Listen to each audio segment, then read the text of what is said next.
خواننده، شاعر و تنظیم کننده مسعود جلیلیان. ضبط، میکس و مسترینگ صابر احمدی.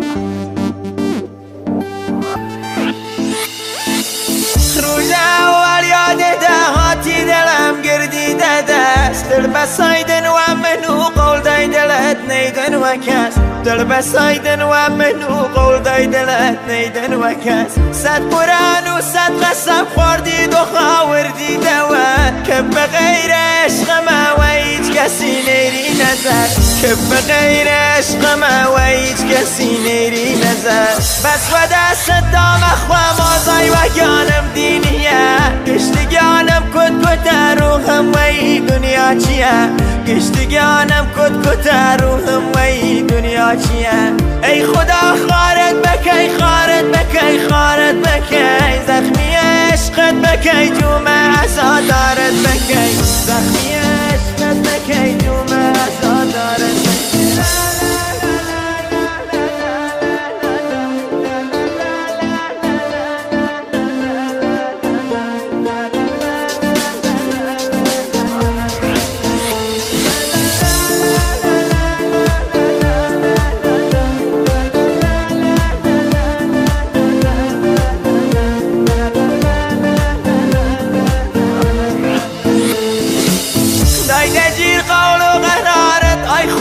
خارت بکی، زخمی عشقت بکی، جوم عزادارت بکی، و شویل بی کسی جوم گرفتارت بکی. کی و پید ود که بچی دوی دل بیلی نجی، بشکنی قلبم منو گرده یکی ترو بچی، بشکنی قلبم منو گرده یکی ترو بچی. بس و دست دام اخوام آزای و گانم دینیه، گشتگانم کت کت روحم و ای دنیا چیه، گشتگانم کت کت روحم و ای دنیا چیه.